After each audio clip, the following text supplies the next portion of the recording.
नमस्कार, hot topic में आपका स्वागत है। मैं हूं अखिलेश शर्मा। आज संविधान दिवस है। इस अवसर पर विपक्ष ने संसद में समारोह का बहिष्कार कर दिया। इस पर पीएम मोदी ने कांग्रेस पर निशाना साधा है। वहीं कांग्रेस ने पलटवार करते हुए सरकार को निरंकुश बताया।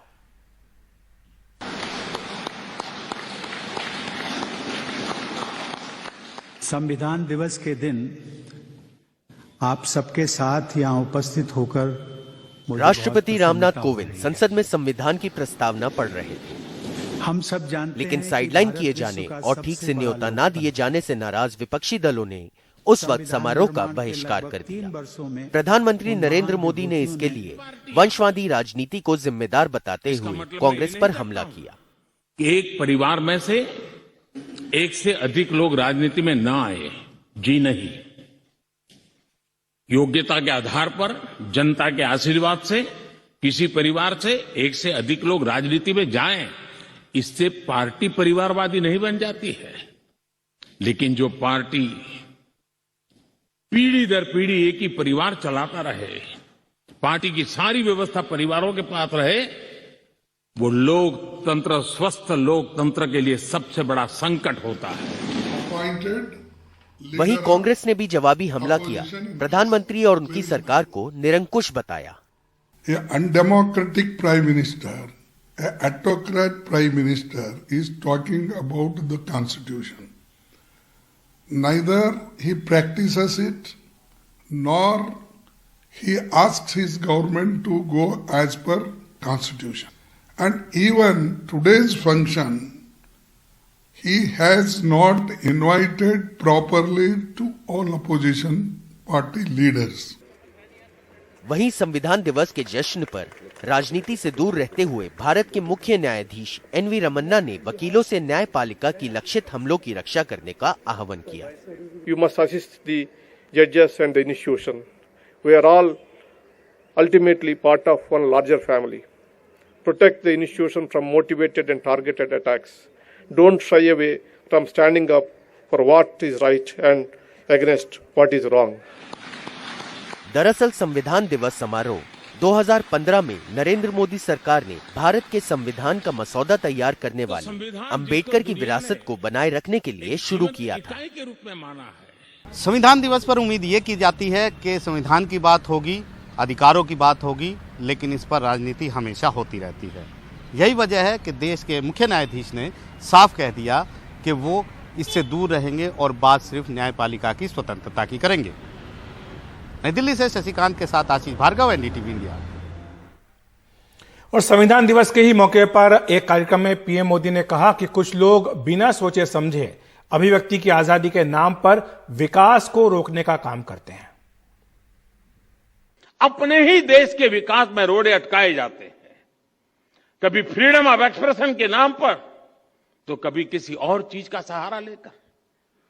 हमारे देश की परिस्थितियां, हमारे युवाओं की आकांक्षाएं,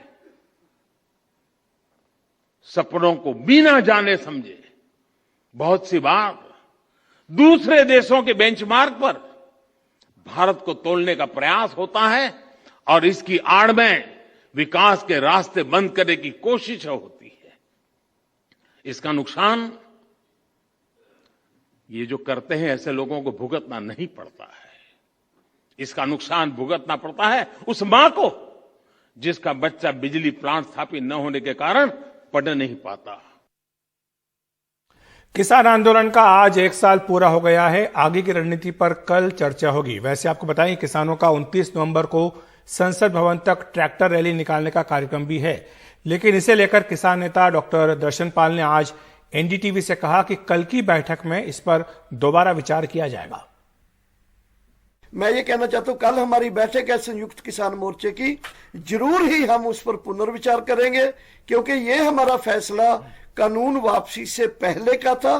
कानून वापस हो गया। आप बड़ी खबर दे रहे हैं डॉक्टर दर्शन पाल की आप कल उस फैसले पर पुनर्विचार करेंगे जिसमें कहा गया था कि किसान संसद सत्र के पहले दिन ट्रैक्टर से संसद भवन की ओर मार्च करेंगे। इस पर कल पुनर्विचार किया जाएगा। अभी आज तक हमारा वो फैसला स्टैंड करता है, लेकिन कल को जो बैठक होने जा रही है उसमें एजेंडा हमने लगा दिया है। इस एजेंडे पर हम विचार करेंगे और जो वहां से कंसेंसस बनेगा उसी को इंप्लीमेंट करेंगे। बिहार में मुख्यमंत्री नीतीश कुमार ने शराबबंदी के अपने अभियान के तहत एक बार फिर सरकारी अधिकारियों को शराब से दूर रहने की शपथ दिलवाई। इस बीच उनके सहयोगी बीजेपी के एक अन्य विधायक ने सार्वजनिक रूप से उनसे ये कानून वापस लेने का आग्रह किया है।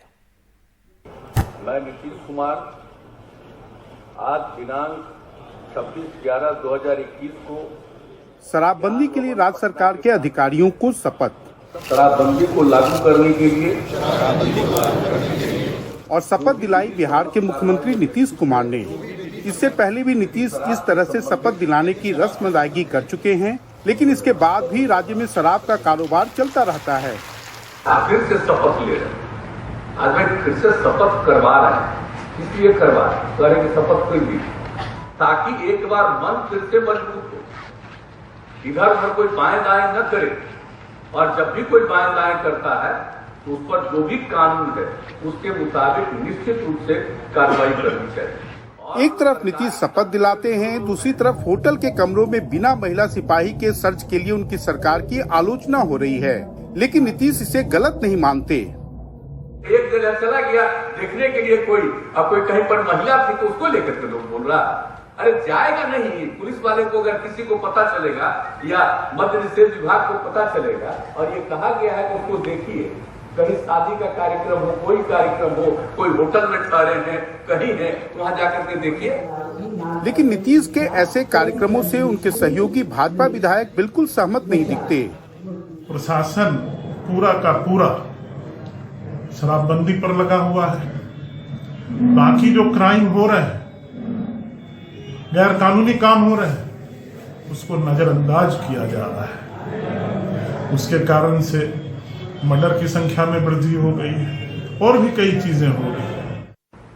ये बहुत गलत बात है। हमने देखा है कि कुछ लोग बोलते हैं, वो भूल जाते हैं क्या, उस समय तो बीजेपी नहीं थे, साथ में कौन थे, तो एक साथ थे और बीजेपी ने समर्थन दिया।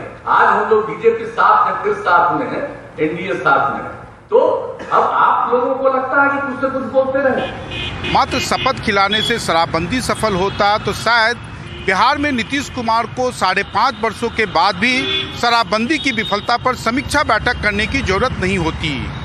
लेकिन नीतीश के कट्टर समर्थक भी अब मानते हैं कि चिंता की बात वो नहीं है, बल्कि उससे भी अधिक 16 वर्षों तक गृह मंत्री रहने के बावजूद जिस प्रकार से सार्वजनिक समारोह में, किसी भी शादी विवाह में दुल्हन के कमरे में बिना महिला सिपाही के भी प्रवेश को नीतीश कुमार उचित ठहरा रहे हैं, वो निश्चित रूप से चिंताजनक है।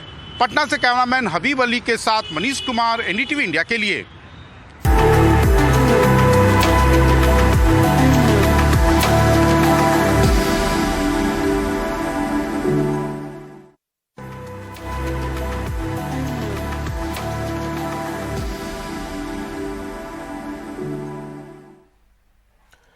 उत्तर प्रदेश के प्रयागराज में एक दंपति और उनके 2 बच्चों की बेरहमी से की गई हत्या के मामले में सियासी जंग शुरू हो गई है।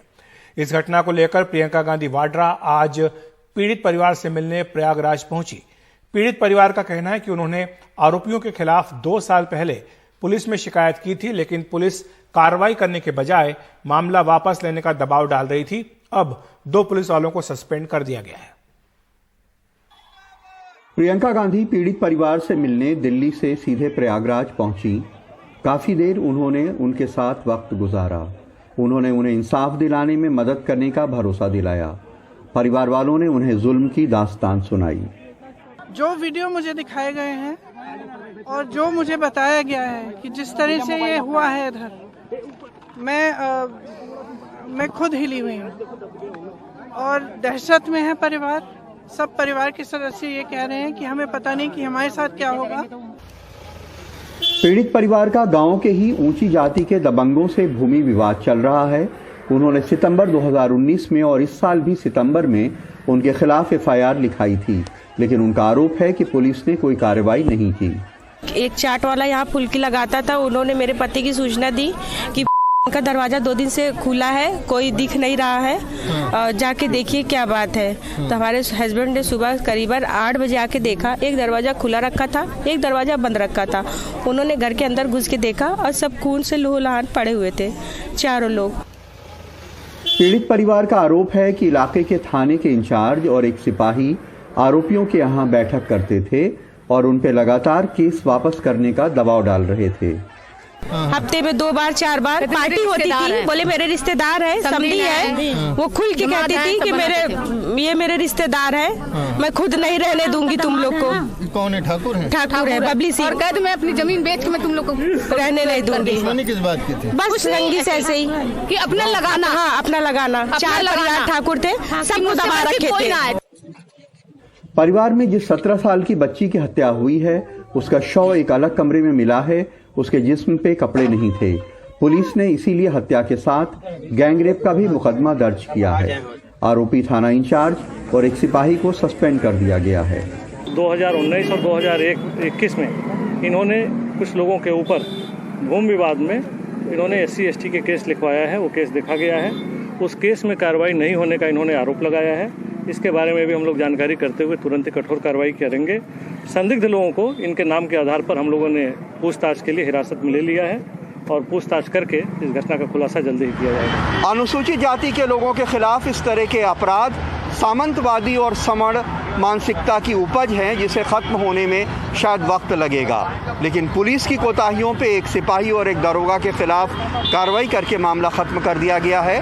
लेकिन ये सुनिश्चित होना चाहिए कि बार बार पुलिस इस तरह की कोताहियां ना करे। प्रयागराज में नितिन गुप्ता और विनीत कुमार वर्मा के साथ कमाल खान, NDTV इंडिया।